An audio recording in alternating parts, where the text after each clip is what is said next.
Hi guys, Happy New Year to you. Welcome back to the channel. Hope you had a good Christmas and festive break. Hope you like the merch as well.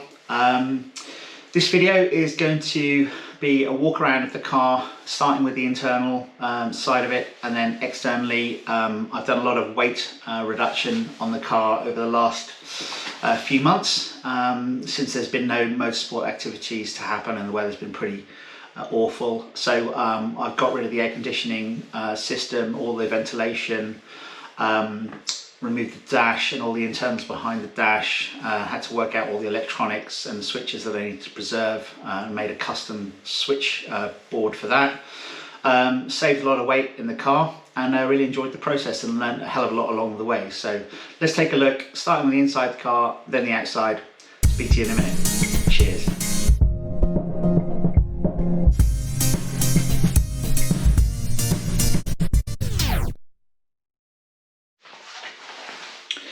Well, I know I said let's start with the inside of the car, but let's start with the inside of the engine bay, because the air conditioning delete that I did was fairly involved, but mostly nuts and bolts kind of work.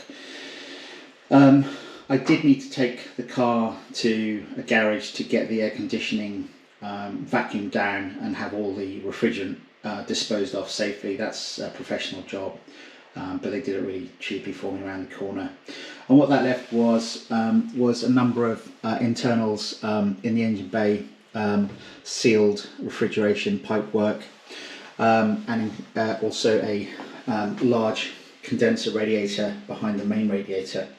So all this front had to come off. I'll probably throw in some pictures along the way.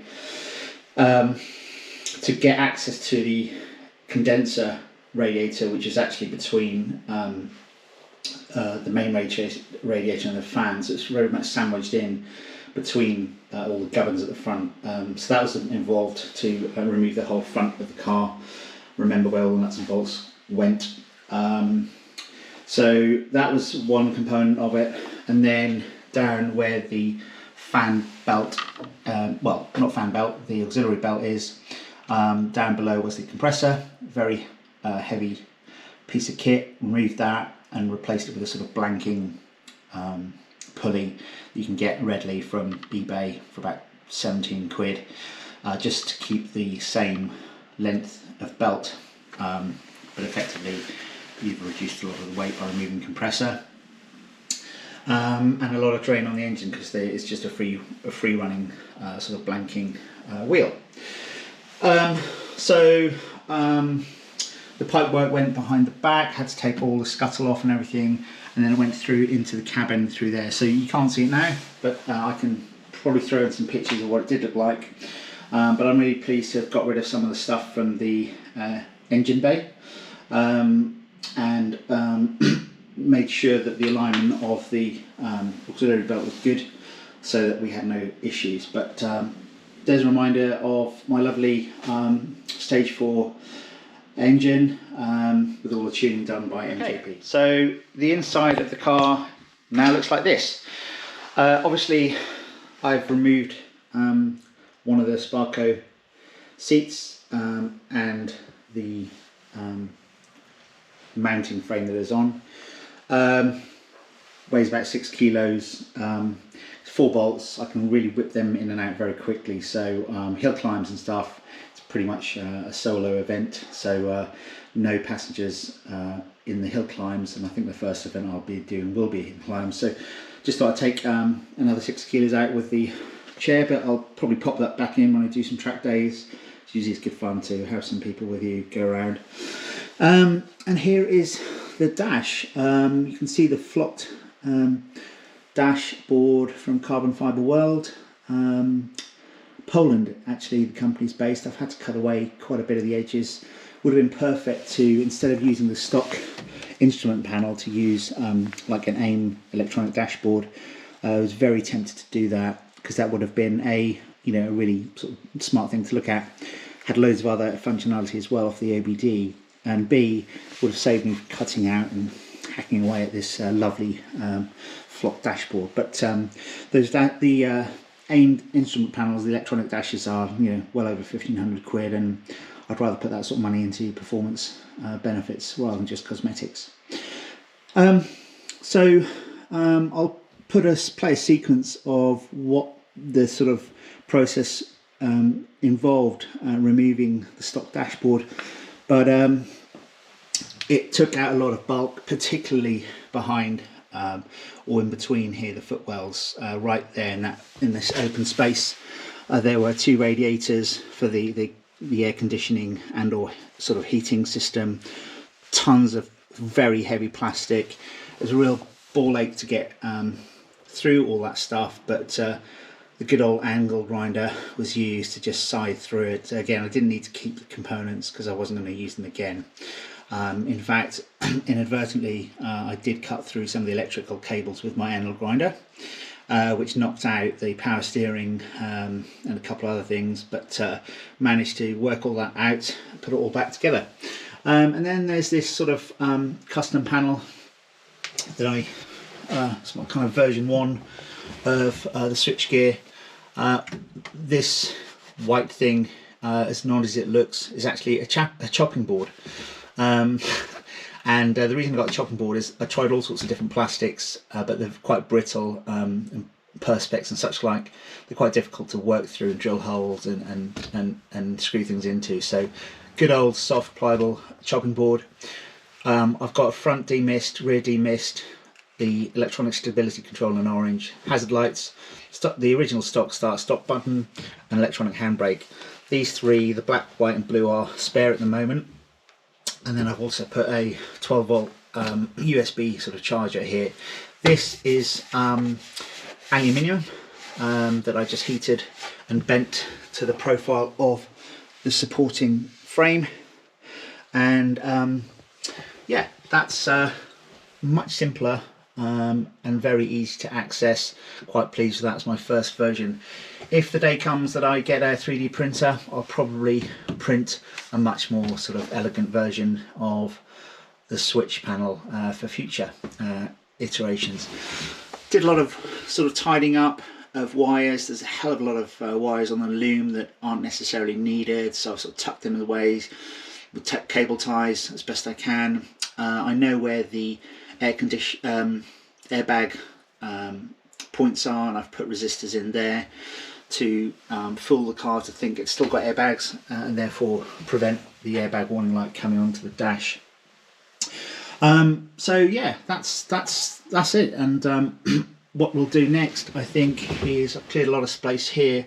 Obviously I've got an electronic handbrake, the red button there. I'm going to install a hydraulic handbrake, probably a horizontal one. Quite as much as I like the idea of a sort of vertical one that you see on you know, rally cars and such, I'm very rarely going to use the hydraulic handbrake, only in the odd occasion when I need to sort of try and whip the car around on a hill climb. So very rarely used, therefore I'm going to go for the horizontal one here. I'll do a video on that, and it'll be accessible but not sort of in your face too much, just waiting to be used and hardly ever getting any use. So that's another mod to come. And I'll probably also go for some see the wing mirror there, they've still got all the electronic ovens in, quite bulky. I'll probably go for a lightweight racing equivalent of wing mirrors just to save a few more pounds there. So that's the inside of the car, and let's go over here to the table. Just a couple of pointers for any of you that are interested in doing it. Those switches that I've put in, like the hazard light button you'll see on the panel in the car, that's just one button on this kind of console, and the console only has one socket that comes from it with about 6 wires on it or more. So part of the process was to work out which wire was responsible for initiating hazard lights when you press the button, because that's the wire you have to intercept and then put a button over it so that you can get the hazard lights to work, ignoring all the other stuff. And then of course the air conditioning side of it, didn't need the aircon because I was removing it, but I did like the idea of keeping the heated windscreen front and back. So these two buttons would press onto a circuit board. My brother helped me to find out which buttons they were and secure some leads to it that I could then intercept and plug in to the car with those buttons, front and rear demist. So having moved all the heating and airflow and ventilation, misting windows is probably going to be a problem under certain conditions if it's raining, for example. So I definitely needed to keep the electronic demist function working for the front and rear. And I've tested it on, all works good. So those are things you've got to consider, and a couple other goodies that came in recently. Here's my brand new pass, competition license for the events this year, and a yellow sticker which I'm going to put on the car. And here is my sort of totalometer. As I removed things, I had about 14 big plastic blue bags, that's the last one, full of everything I removed, from all the metalwork, radiators, pipe works, etc., to all the plastics. And I sort of just weighed them as I went, using one of these quite handy and cheap weighing scale things. So the condenser, the radiator at the front alone was 2.4 kilos, lots of metal work around it, was 4 kilos, dash plastics another 2.5, 2.63, interior heating stuff 4.5. Kept just, when I sort of got to small chunks of crap that I was getting rid of, I was just going to weigh it as I went. The dash skin alone, the big unit that comes off eventually with a bit of persuading, just the skin was 8.17 kilos. The stereo, the airbags, and other such stuff. Basically I've got to a grand total of 39.26 kilos. That's excluding the Sparco seat, which is currently under that dust cover. That's about 6 kilos. So I think I've probably at the moment just taken 45 kilos off the car, but I'll ignore the Sparco seat because that'll go back in. So I'm going to call it 40 kilos. I will go to the weighbridge to see where the weight is coming in as compared to last time, just to be sure I know what the car weighs. So a quick look at the outside. Obviously the biggest change I've made is the livery.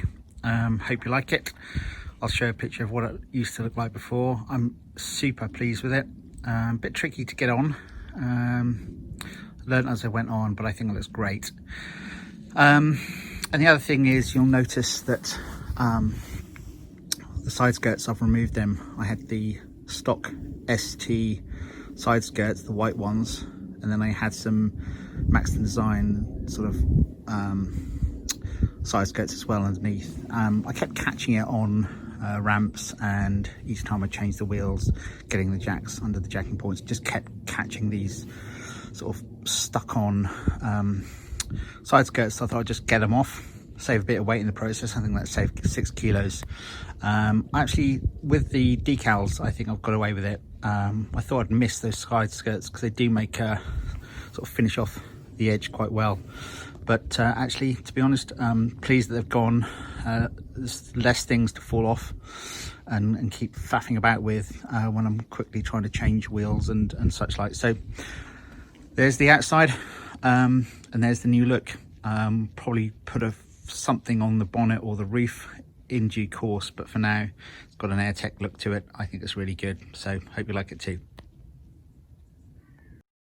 So there you have it, guys. Hope you like the new look of the car. Hope you're pleased with the weight reduction that I've done. I know the dash looks a bit sort of noddy, but it's my first attempt. I haven't got a 3D printer. If I get one of these days, I might redo the switchgear panel because it looks a little bit noddy.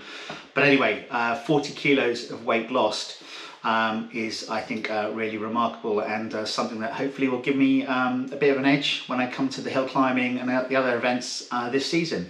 Also pleased to have received my 2021 license from UK Motorsport UK, and I really like the look and the feel of the car in terms of the new decals, the fresh look. Bought them from streetrace.org. You should take a look. Really good company, and got loads of decals up there. So I hope you like the video. Stay tuned, keep subscribing, and we'll talk again very soon. Cheers.